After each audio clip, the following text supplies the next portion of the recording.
last year. Shoot on my shot, boy, I'm long range. Me and the team on the same thing. Stayed down, never switched up. Only thing changed was the game. I'm in the zone now. Nothing can change what we on now. When I pull up, know it's going down. Foot on the gas, ain't no slowing down. Aiming for greatness, no settling. Kick down the doors, they won't let me in. Taking no else, yeah, I gotta win. Watch me kick down the doors, they won't let me in. Who running the game now? Foot on the gas, can slow down. No, my team, we holding it down. We know we running it now. Watch the game change. Watch the game change. Watch the game change. Watch the game change, yeah.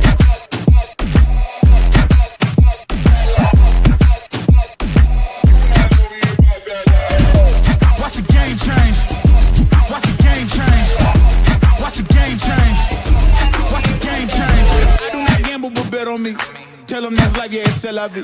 I'm taking a shot for my enemies. I can't waste no more time on my energy. I know they know I got it on lock. Go against me, that's a long shot. Cause I'm counting wins all around the clock. Never doubt me, boy, I don't stop.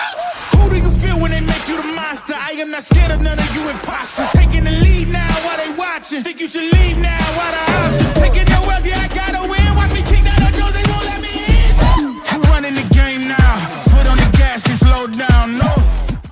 Welcome to another edition of the It's Cavalier podcast, powered by Mellow Seltzer. Today, our Cleveland Cavaliers took on the Houston Rockets for the second time in just 4 days in a matchup that represented a shot at redemption for the Cavaliers after they lost to Houston just 4 days ago, right? And man, oh man, they got swept.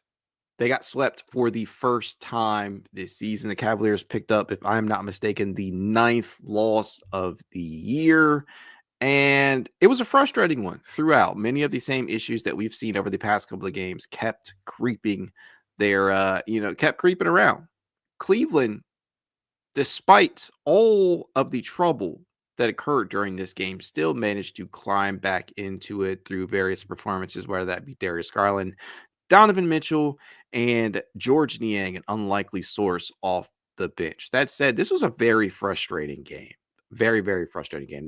The Houston Rockets were very, and I mean very active inside the painted area. They scored the bulk of their points in the first frame from within off of various drives, mid-range pull-ups, and solid post moves. And as much as it pains me to say it, Alperen Sengun did display some high-level footwork down in the low post, no matter who his primary defender was. Didn't matter if it was Mobley, Jared Allen, or really anybody else out there that took the challenge. He would continue to be a consistent threat from inside of 5 feet. And really, it wasn't just Sengun. It was the entire Rockets roster. I mean, Amin Thompson, this dude, he was phenomenal. Would finish with a triple-double, 23 points, 14 rebounds, and 10 fucking assists. And he managed to do it alongside 8 of 13 from the field, including 7 of 10 from the charity stripe. The Houston Rockets got 4 different players scoring at least 20 points.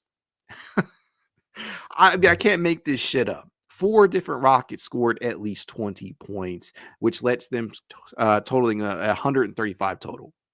135 total points for the Houston Rockets. And as much as I would like to say Cleveland, did the best they could from a defensive standpoint, the defensive issues, especially out of the zone, terrible in the first half. Second half, not so much.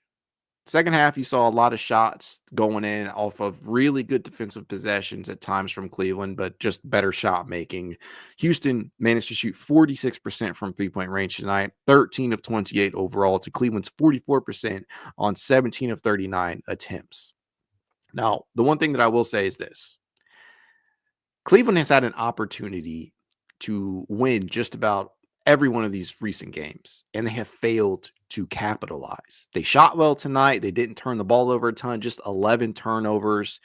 The rebounding wasn't terrible, but there were still some possessions in which Houston was able to generate that led to second chance opportunities for the Rockets. But even with that being the case, man, the second chance opportunities battle, it is not necessarily as indicative of the rebounds as you would think. Cleveland actually got more second chance more second chance points, rather, 19 to 18 than Houston did.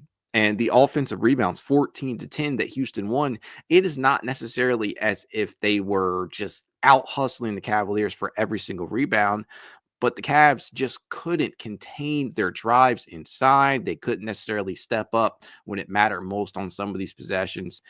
And it was just a heartbreaker, man, because Cleveland scratched and clawed their way back into it. And guys like Amin Thompson out here just pulling down everything that came to him inside the painted area. That was really, really tough to stomach at times. It really was. I mean, despite that, that said, the Cavaliers got into it off of some hot shooting from the perimeter from Darius Garland and Donovan Mitchell, but also from George Niang, who managed to score 11 points in his first 12 minutes.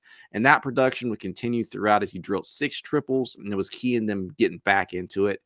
But I know the big harping point for Niang is that as many points as he scores, he gives it up on the defensive end and as a rebounder. And as much as I would like to sit here and come to the defense of my guy, yeah, I mean, there is a point to that. If you go back and watch some of these possessions for Houston, he gets targeted, he gets picked on, and there is no real recourse, no real point of contention, no real argument that I can make to suggest otherwise.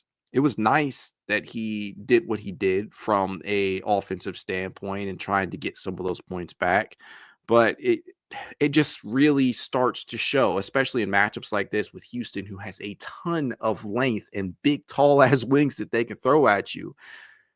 That type of thing really gets a light shown on it in matchups like this, especially when you don't have an Isaac Okoro out there, when you don't have a Karis LeVert out there. It hurts. And you saw what having some of those lengthy wings out there can look like. Thompson is a perfect example of that. Tari Eason is a perfect example of that. You have players like that out there. It hurts, man. It hurts.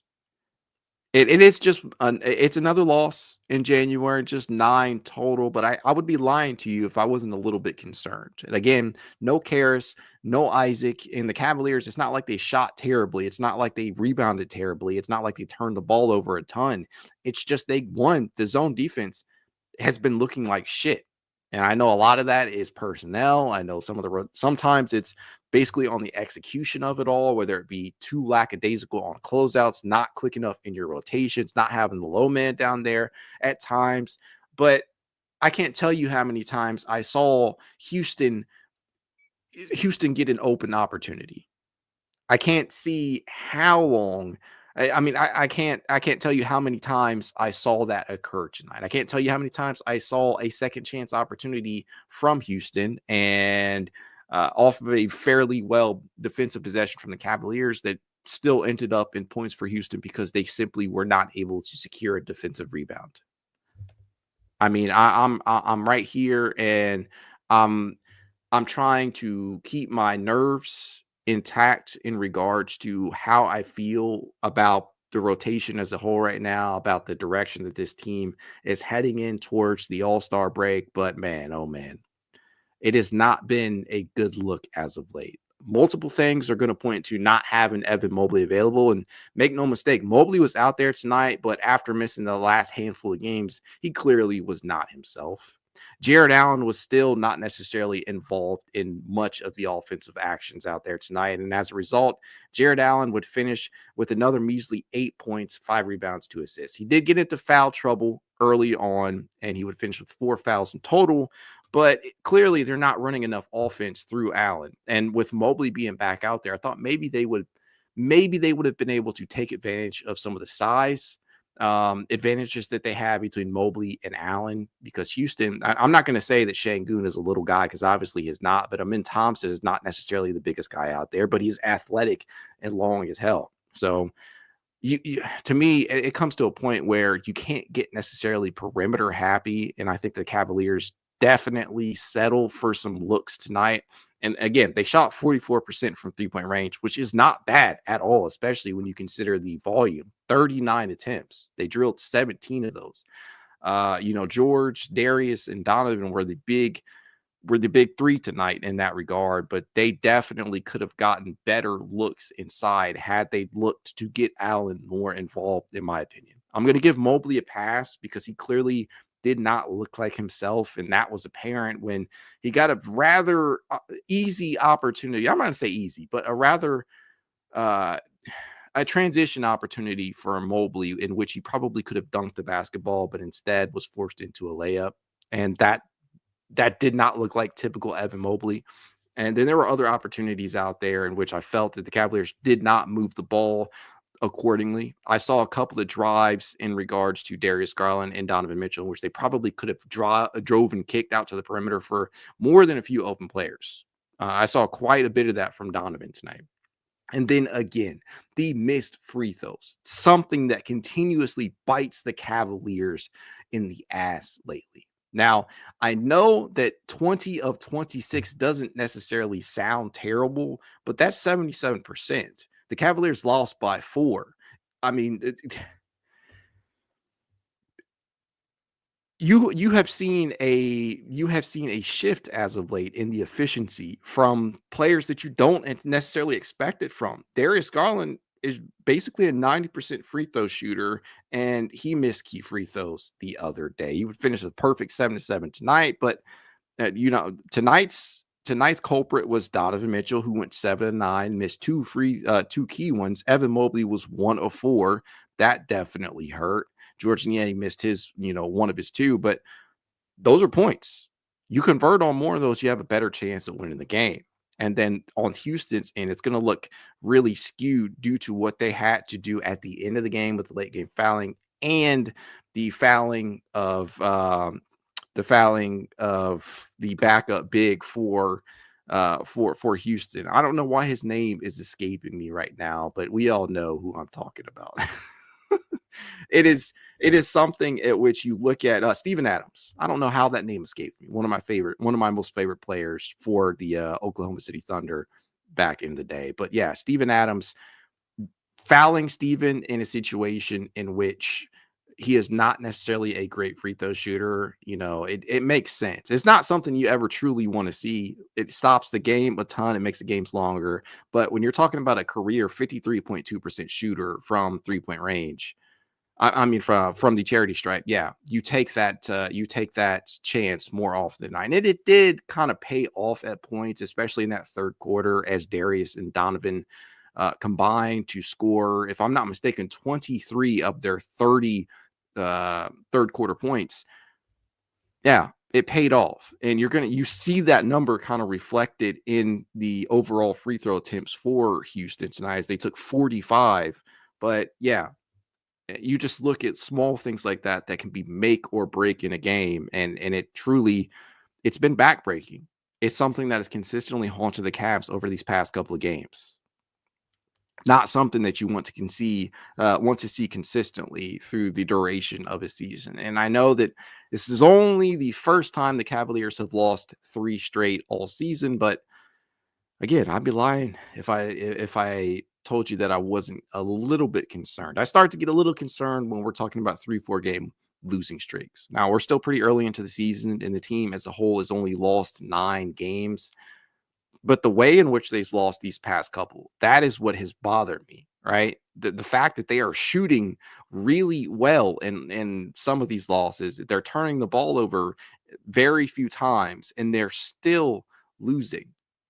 The main culprits to me have been the zone being absolutely obliterated and it just not being really effective. And I think they not necessarily adjusting to that. And I know that people have been clamoring for them to go back to more man to man.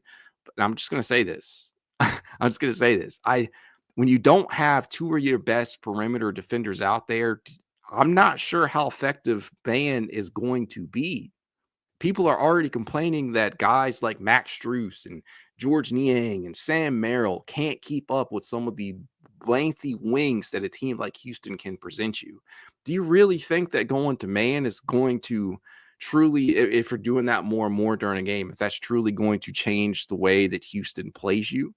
Personally, I don't think so. I think that there are times when if the zone is being shot over and it's ineffective, yeah, you go to it, you switch up. But without Karras, without Isaac out there, I'm just not sure how much it would have changed. Now, you saw in the third quarter, they started to play them more heads up and in that fashion. But I don't know if that's sustainable all game because Houston has ways around that. It just continuously shows you how badly the Cavs need length out of their, their wings. There's just not much else that I can add to that. It was nice to see Darius Garland continue to look like an all-star. Hopefully he gets voted in. He would have finished with 39 points, 9 assists, pretty efficient, 14 of 22 from the field, including 4 of 7 for three-point distance, perfect 7 of 7 from the free throw line. You had Donovan, who really turned it up in the second half, would finish with 33 points, 7 assists on 11 of 27 from the field. Still not looking like his efficient self that we are used to. Still not necessarily looking as athletic as we have been accustomed to. Still not necessarily looking like the Donovan Mitchell of old. But man, I do think that the All-Star break is going to do him wonders. You have to wonder if he's tired. You have to wonder if the waning athleticism that, just from the eye test. Because I'm when you're talking about evaluating that and judging that for players, it becomes a difficult thing. His finishing just doesn't look the same. He doesn't have as much hop, as much pop in his movement out there. And on the defensive end, it can be hit and miss. Now, Floyd Phillips II kind of makes a good point down here. He says Mitchell not bringing the effort on defense, the team following the leader.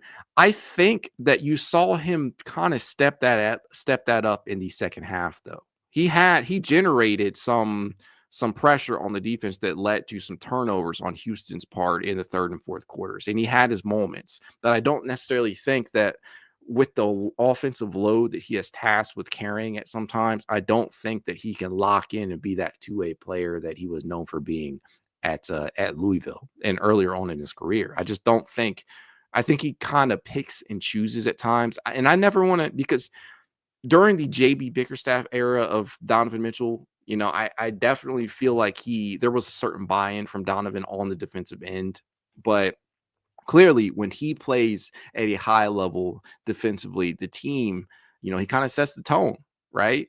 But I can't say that I really place a lot of the defensive blame on Donovan, though, because I definitely think the Cavaliers just sometimes are overmatched in terms of what they can offer out on the wings from a defensive standpoint. Jeffrey Lee says, dang, when's the last time Allen got a double-double? He's all right. He all right, 5 rebounds. It feels like it's been a minute, but it really hasn't. He just, if I'm not mistaken, had his 24th double-double of the season not long ago. 17 points and 13 rebounds. That was his last double, and that actually came against Houston just a couple of days ago on the 22nd. So they're just not involving him offensively. That's what I keep saying. And I would love to see them get him more involved on the offensive side of the ball. But I don't know. That's a Kenny Atkinson problem, not a Mac problem. Dare Evil says, our bigs didn't play well tonight, today. Like we just needed them to defend well. You're making the point that I'm trying to make. Floyd Phillips II says, first half defense is unacceptable. Mitchell only plays 31 minutes. I don't necessarily think that it is a problem of how effective he has been from a defensive standpoint. That's what I'm saying. I think that, yes, as the leader of the team, as the head of the proverbial snake, it's fair to call into question, if Donovan Mitchell is giving it his all from a defensive standpoint. But when I'm watching him out there, man, I don't really see that. I really think that Donovan is giving it his all, but I don't know. There's only so much Donovan himself can do. Dr. Manhattan says they had 2 chances to take the lead in this game. For some reason, they decided to do hack Adams. This is another game where it shows that they needed long athletic wings. They need some wings. Honestly, I thought the hack Adams was a smart play. Again, Steven Adams is a career 53% shooter from the charity stripe. And so it worked. You saw that it actually did start to work in that third quarter. And at the end of the game, obviously they had some late game fouling that they had to resort to, but I don't think necessarily that fouling Adams was a bad move because it helped them climb close to being At that point, it was 80 to 86 or 80 to 85, if I'm not mistaken. And then they eventually tied it at, if I'm not mistaken, 122 all or 124 all. But I can't necessarily say that the Haka Adams strategy was a bad thing. But yes, the lack of length specifically out of the wing section, that definitely hurts, man. Dr. Manhattan also says the defense has been horrendous. Also, yes, it has. It's been bad, man. It's been bad to watch. A lot of it is the result of the zone just not being effective. Teams have obliterated that zone lately. Houston has now done it twice. You saw you saw the results of what that can be, right? Philadelphia, they also did the same. You had it was like eight or nine Sixers the other night drill trays and ended up resulting in a Cleveland loss. It's been bad, man. It's been bad. Sebastian Ramones says the Cavs were able to combat their weakness against Athletic Wings with their offense was going nuclear. They got to figure out a way to balance out their defense. Without Isaac Okoro, the best perimeter defender out there, the best point attack defender out there, without Karis LeVert, who's a very underrated defender, I don't know how they balance it out. Without Dean Wade, who that name has not been mentioned until just now, it's tough. It's tough to balance those things out. It's why they're overcompensating with some of the bench minutes here. George Niang, you guys know that's my guy. George Niang should never be in a position in which he has to play 29 minutes, as we often saw last year. Too much George Niang is a bad thing most of the time. And granted, 21 points for him, 6 of 7 from three-point distance. And by the way, after tonight's game, this for the record, George Niang is now shooting 40.5% from three-point range on the season. He has been efficient with that shot. He has not necessarily been a streaky shooter this year. He has been very efficient. Now, consider the fact that is the reason why they acquired him. 5 straight seasons of shooting 40% from three-point distance. He is doing that now. And I think, obviously, the biggest gripes with George is the lack of the rebounding ability, the ineptitude at times defensively against most matchups where he plays. That is definitely a gripe. But yes, I mean, you got to consider who's available right now. No Dean Wade, who knows how long he'll be out. No Isaac Okoro, who knows what the situation is with him and his shoulder, and even when he comes back, how effective he'll be from an offensive standpoint. No Karis LeVert. These are all guys who are probably your best perimeter defenders. So I don't know if you can balance out that scorching offense that you had, that you had at points tonight and have had most of the season with defense that as of late has been ass, right? They've been straight up ass defensively. Now, they continue to be ranked in the bottom 5 in the defensive rating category over their last 10 to 11 games. In January, they ranked 25th prior to tonight in terms of defensive rating. It has been terrible. It has just been bad. A lot of that is the result of the zone. A lot of that is the result of not having the trio of players I just mentioned available. And Mobley can only do so much. And it was only his first game back. He does cover up a lot, by the way. Mauricio Hernandez says, play Niang is play with 4. He can't play defense one-on-one. He can't rebound. He can't steal. So what is the point playing with him? Front court spacing. He is a 40% shooter from three-point distance. You don't have a lot of depth at backup big. There's still a reason to play George Niang. You just have to insulate him with good defenders. If you have Jared Allen alongside him, if you're playing him alongside Evan Mobley, generally that have worked. And it works even better if you're playing him alongside one of Isaac Okoro and Dean Wade, along with one of Evan Mobley and Jared Allen. That is the reason why you play George Niang. And right now, George Niang is playing even more minutes because you don't have any of those guys available. It's really that simple. None of the other guys the Cavaliers have on their bench, mostly the two-ways, can give you the type of impact that Niang can give you right now. And I know that sounds crazy to say, but trust me, that's the reality.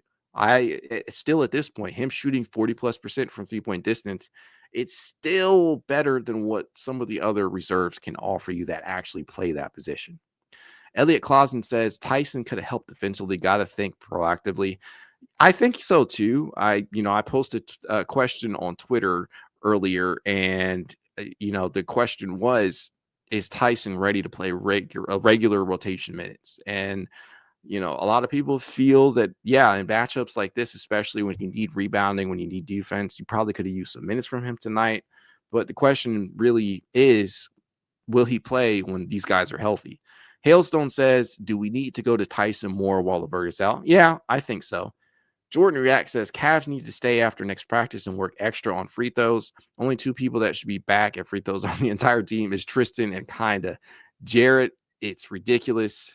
Equal 3 losses. Yeah, the free throws have been a issue over these last couple of games. Reason why we've lost now 3 straight. Hate to see it.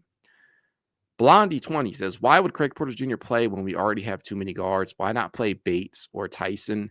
I think that Kenny was trying to kind of light a defensive spark out there and get another creator, because he can create plays for other guys. We know he does bring rebounding ability, even being undersized like he is. We saw it last year numerous times. You can't deny that. And he is a pretty damn good defender, despite the size disparity that he had against the Houston Rockets.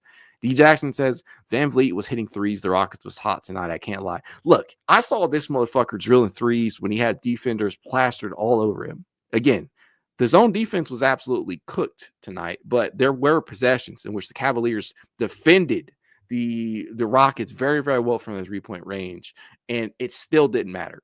Van Vliet has now drilled, if I'm not mistaken, Fred Van Vliet has knocked down 13 threes in his last 2 games against Cleveland combined. Not all of those were the result of being open, of being left open. They just haven't been. I'm sorry to tell anybody who believes that. Floyd Phillips II says Niang can shoot 80%. He gives it right back on defense. I don't think it can all be blamed on Niang. I will argue people into a corner in regards to that. Yes, Niang is not necessarily a great defender. He has proven that in certain matchups he can hold his own, especially against slower-footed forwards.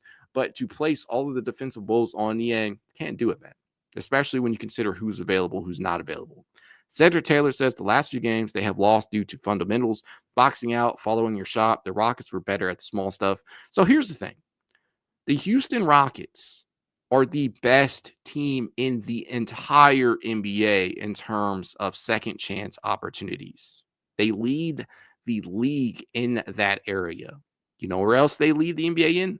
Total rebounds. 48.4 rebounds per game. That's the Houston Rockets. That is their game. You want to know where Cleveland ranks in that regard? 18th. Cleveland is not a good rebounding team.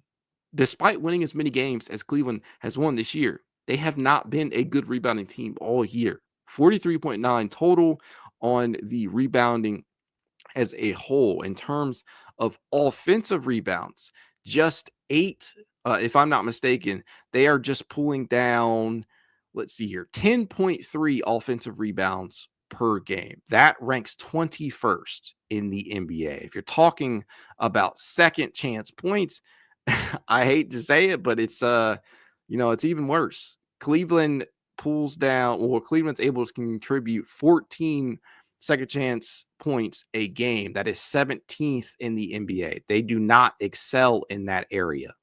Not a good thing. It sucks, man. They're not good there. They haven't been good there all season long, and it's a key reason why I really, really want them to go out and acquire a third big, somebody who can rebound, preferably a floor stretching big, but if nothing else, a guy that can actually rebound, a guy who is pretty solid from the painted area. Right. But yeah, the rebounding has been an issue all season long. Floyd Phillips II says, yeah, but we lost our rebounds to 76ers to Mac. It's a problem. That's what I'm saying. That's what I'm telling you right now. It's been a problem all season long. Not good.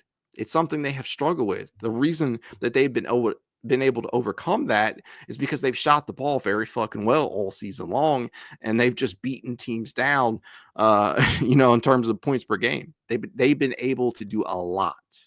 We've been able to do a lot this season from an offensive standpoint, but we're in kind of a lull here. We've been, and this is not to say, again, they shot 40+% from 3-point distance tonight, but the defense has just been ass. It's been terrible. The rebounding has been underwhelming at times. We've given up too many second chance opportunities, and we have failed to capitalize on free throws. Knocking them down has been an issue, especially in crucial situations. Hailstone says Merrill's shooting does not feel like 30%, feels like 5%. I gotta agree with you there. John Ventia says we are the number 1 seed by 4 games, and we are talking like we are 500.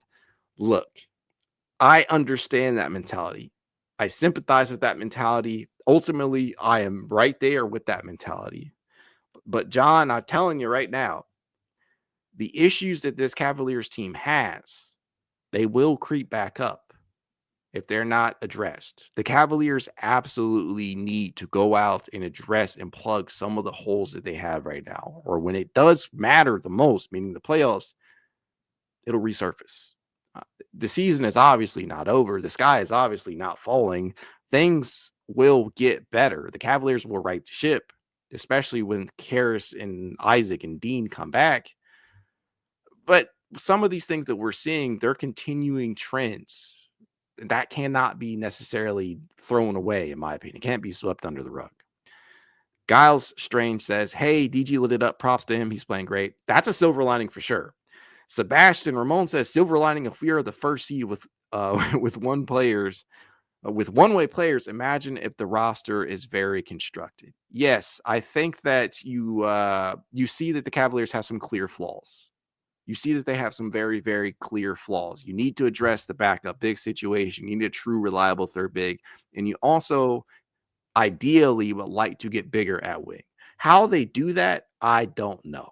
Frankly, I know a lot of people are in love with the idea of a Cam Johnson, and I would love that too, but I just don't think the Cavaliers have the assets to necessarily pull that off. I will be very surprised, suffice it to say, if they're able to acquire Cam Johnson. I think there are some other names out there you could potentially look at, but I don't necessarily think that the Cavaliers will end up acquiring a wing. I think if there is any acquisition, I think it's going to be a third big. John Bontia says, if we are healthy, we will be okay. I think so too. Again, it's not the end of the world, and it's not necessarily the sky is not falling. Things are not crashing down, anything like that. But these are things that should be noted, should be tracked, should pose a little bit of a concern to fans. Jordan React says, oh yeah, happy birthday tomorrow, DG. Agreed. Darius Garland, despite feeling like he has been in Cleveland forever now, and I think they said he's the longest tenured Cavalier, DG is just 20. He'll be just 25 years old tomorrow. That's crazy. That's crazy. That is crazy to think that he's only 25. Giles Strange says, agreed, health and consistency helps. Yeah, I think they're going to be okay. I think that eventually they will right the ship. They'll figure this whole thing out. And if anybody has shown us that they can find ways around some of our weaknesses here, it's Kenny Atkinson. But I just think that people, and I saw this all game long from various fans, already changing their tunes on Kenny Atkinson. Can we please just slow our roll on that? People calling him not a good coach, not good at adjustments. Where the fuck were you in saying that whenever we were going on these 10-plus game win streaks? Don't switch up that quickly. That's all I got to say, man. That is all I got to say. Oh, man. Elliot Clausen says, we're never fucking healthy in the playoffs. It feels that way. As soon as I got the notification from Chris Fedor that Dean Wade was going to be, they're hoping that he was going to be day to day, and they didn't really have an evaluation because they're still waiting on him to be evaluated. I'm like, oh my God, not again. We're talking about a dude who has proven that he is valuable, and he could be very valuable in a matchup driven portion of the season that is the playoffs, but he's never fucking healthy when you need him. He's not certainly misses more than his fair share of games during the regular season, and you hate that because it screws things up from a consistency standpoint. But yeah, it does kind of feel like we're always dealing with something. But again, most teams are. I can't necessarily just say that's just the Cavaliers, because all teams have injuries to deal with and manage something come the playoffs. It's just the Cavaliers, it felt like their injury luck over the past couple of seasons has been pretty damn bad compared to some teams. he one says true contenders wouldn't have the likes of Niang, Okoro, Sam Merrill. Yeah, here's where I fall on this. I think that in a playoff series, ideally, theoretically, no, Sam Merrill is probably not in your rotation. I do think that there is a place for Isaac Okoro as the 8th or ninth man. Niang, if you're not starting Dean Wade, then Dean Wade is probably getting those minutes at the backup 4. So that's fair. But I can't act like these guys don't necessarily bring value, especially on a true contender, because they've proven their value at times. It's just going to be all matchup driven and plug and play. And Kitty Atkinson has shown that he's genuinely good at that. Eduardo Guvaya says, you think a good enough third big will be available in the buyout market? I'm hoping that Larry Nance Jr. gets bought out. That's about the only one. I mean, in terms of the buyout market, I continue to pound the table and hope for a Duop Reith trade. We'll see how that works out. We'll see what kind of magic Kobe Altman is able to work up. We'll see. Whew. Joshua Downer says Ingram can be had for a bag of chips. Just saying. I am not trading. If you're referring to Brandon Ingram, I'm sorry. With the salary that he's probably going to end up wanting, what it would cost the Cavaliers to acquire him, I'm out on the idea of a Brandon Ingram trade. Plus, if I had to choose right now between Cam Johnson and Brandon Ingram, I'm choosing the guy who has proven to be a better off-ball option. Cam Johnson is a better overall shooter than Brandon Ingram. He is also the better off-ball shooter, and he's not going to take touches away from Darius and Donovan and ultimately Evan Mobley, who we want to continue to elevate. I just don't think there's a great fit for a player like Brandon Ingram. Brandon Ingram is not a bad player at all. He's capable of playing like an all-star. I just think that there are guys that would fit better than him at that spot. Devontae Broom says, no knock on the team, but this just showed how weak the East really is, in my opinion. I don't know, man. There are still some good teams in the East. I think Boston's going through a similar lull right now, similar struggles. The defending champions, they're pretty damn good still at their best. I think the Knicks are not a bad team. They're just top heavy as hell. And we know that come the playoffs that Tom Thibodeau generally grinds his guys into the ground. The West is obviously a lot more competitive in terms of seeds 1 through 8, but I don't think the East is necessarily weak. Jordan React says, I think we need an athletic power forward / big more than a 3. Easier said than done, but buyout market, hopefully. I think that a lot of people would agree with you. I think that the more realistic outcome at the trade deadline / buyout market is a third big rather than a wing. For what it would cost them to truly upgrade at that position, I just don't think they're going to be able to pull it off. Momo asks, prediction over the next 3: Pistons, Heat, Hawks. So as I'm looking at these games, again, y'all continuously, it's not y'all. Let me not throw that blanket statement out there. There's a few of you out there that won't let the JB Bickerstaff love that I have in my heart still, probably always have, for what he did for Cleveland. They're damn good. They're better than a lot of people anticipated them to be this season, and that's the JB Bickerstaff effect. It's not all JB. Cade Cunningham's playing like a fucking superstar, all NBA type guy out there, and they got some veteran additions this past offseason, like Tobias Harris, guys like that have absolutely helped. Tim Hardaway Jr. These guys have been really, Malik Beasley. All of these guys have been really, really helpful. It's not just JB, but they're a dangerous team, and I continuously say, hey, whoever draws them in a playoff setting, if they make it out of the play-in or if they finish above play-in level, they're going to be a difficult playoff matchup for a lot of teams out there. So I think the Cavaliers will actually have a bit of a challenge on their hands against Detroit if they are unable to have the services of Karis LeVert and Isaac Okoro out there. Dean Wade, that definitely hurts too. Miami, I think Miami's beatable, but I mean, they've shown that they can whoop Cleveland's ass at the drop of a hat. But this whole Jimmy Butler situation they have going on, I don't know. I just don't see it happening. So I think that is a W.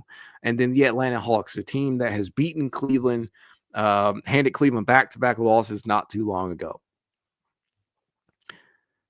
That could present some problems. We know what the long wings do, the athletic guys out there. We have seen it play out multiple times this season already, not even just with Atlanta. You saw it tonight. If I had to give a prediction, if I'm purely just putting it down to wins and losses, I say 2-1 with that loss coming to the Atlanta Hawks. Yeah, you put me at you. I hate to say that. I hope for the best, but if I had to say, I think we lose one of the next three. I think the Cavaliers do get back into the win column though against Detroit and the Heat. We shall see. We shall see. Momo says it's a tough stretch. Absolutely. Sebastian Ramon says you can blame JB, but man, he had the defense down for the Caps. He instilled the culture defensively, as far as I'm concerned. Obviously, having Jared Allen and Evan Mobley, that's the tipping point. Everything got better once that happened. But, it takes more than talent to play good defense. The Cavaliers have a ton of talent on the roster right now, but have been looking pretty lackluster defensively, and that's put it nicely. And I know Isaac and Karras and Dean, those guys not being out there, as I continuously say, that affects it all. But coaching is definitely a big part of how good a defense can look. We shall see. Alex says Sixers L was a fluke, but Houston is just a better team. I do not see Houston being a better team than the Cleveland Cavaliers. I see the Cleveland Cavaliers struggling and trying to work around the absences of three of their best defenders in Wade, Okoro, and LeVert. Now, you tell me if those three guys are available, you really think that Houston is doing what they're doing from the standpoint of the perimeter shooting? Personally, I don't. The rebounding, you got me there, right? Because they're the best rebounding team in the NBA. But I just simply refuse to buy into the idea that Houston is a better team than the Cleveland Cavaliers, especially at full strength. I just do not see that being the case. Giles Strange says Hawks is a revenge game. I hope so. I said that, that is the one loss in the 3-game stretch, but I don't necessarily think that it's out of the realm of possibility for Cleveland to emerge victorious. We shall see.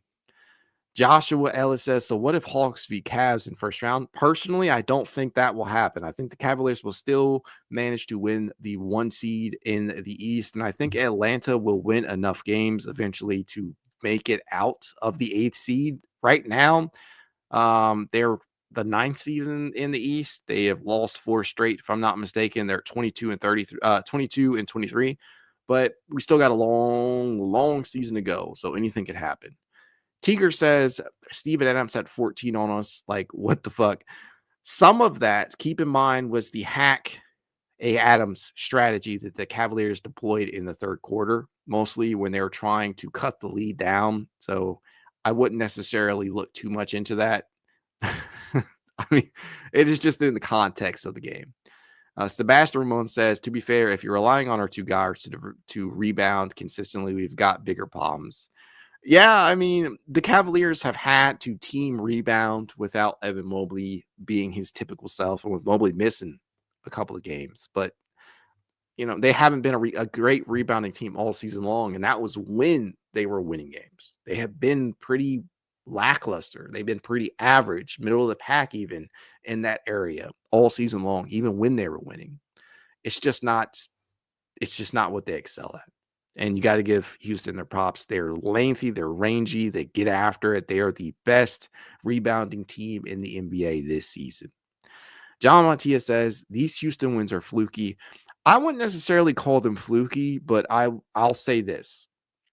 I think that the Cavaliers not having the length is definitely exasperated in matchups like this against an opponent that clearly does. Again, look at what Amin Thompson is able to bring to the table for Houston. He finished with a freaking triple-double tonight, my friend. And a lot of that production was the offensive rebounding that he brought to the table. Amin Thompson, he has just been a baller. I can't say enough good things about that young man. He's been phenomenal to start his NBA career. He would finish tonight with 14 rebounds, 4 of them of the offensive variety. Nobody else on nobody else on Houston grabbed as many, and nobody else on Cleveland grabbed as many for that matter. He's been really good all season long, and he is multifaceted. And he is the best part about that for Houston is the fact that he has length. So props to him in doing that. And with that being said, I think I've yapped enough in regards to tonight. I'm really hoping that the Cavaliers are able to get back into the swing of things and into their winning ways on Monday against Detroit, like up against JB Bickerstaff and company, but we shall see. You know what? I was going to leave, but I can't do it before this last comment from Matt. He says, Rockets fan here. Y'all are the better team overall. Just a bad matchup with us. Anyway, what would you all give up? What all would you give up? I'm sorry, I can't read. What all would you give up to upgrade at the small forward? See, I think that we want to acquire a Cam Johnson. We want somebody like that. But at the end of the day, I don't think that the Cavaliers have the assets to acquire said player, right? Now, what all would I give up? Personally, I'm thinking maybe Karis LeVert, maybe, George Niang, maybe, there's a lot that I would give up. It's hard to really put it into terms like that. The core four, obviously untouchable. I'm not trading any of those guys, obviously. I'm not trading Jalen Tyson. I know that people are including him left and right. I know that Brooklyn covets prospects right now. They want draft capital, and Jalen Tyson was mentioned as their number one trade piece if the Cavaliers were to get involved in a trade with them, which would likely take a third team. But yeah, there's a number of players that I would deem untouchable, but there are also guys that I would include in that trade. Karis LeVert is probably at the top of that list because he's on an expiring deal. You're talking about George Niang. A lot of people complain about his defensive ineptitude, his inability to rebound. And as much as I would be sad to say Niang to see Niang going, I would include him in that deal if it netted us Cam Johnson. That's probably about it right now. We don't have a lot of draft capital to offer. We're not offering any of the core four for a player like Johnson. You're not likely to get rid of some of the young prospects that you have under contract. I don't know. I mean, I know Isaac Okoro. For some people, he might be off limits, but you probably would flirt around with including him if they were interested. Karis LeVert, again, George Niang, Bean Wade. I really don't know, man. That's tough. That's tough to answer. And that's why I'm not GM. Well, one of the reasons, obviously, I'm not qualified. But yeah, I tried. I hope that answered your question. I'm probably not the most articulate in that regard, but man, oh man, tough. Momo says also, go Bills. I am a Philadelphia Eagles fan.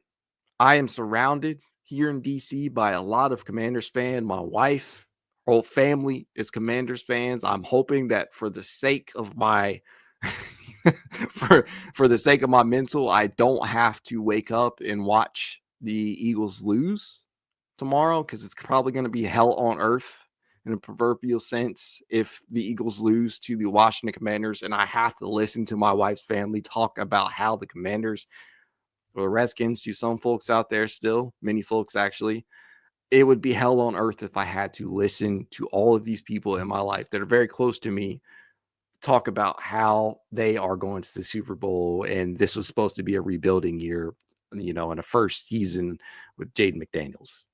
He's had a phenomenal rookie season, by the way. Credit to them, but not go Bills, go Eagles.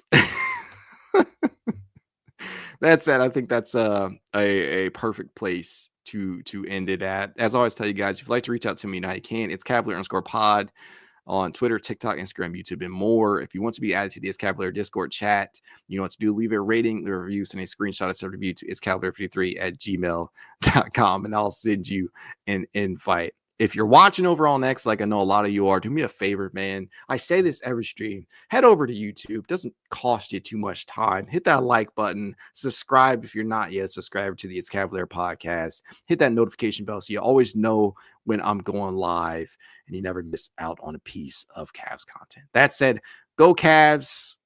Have a good night.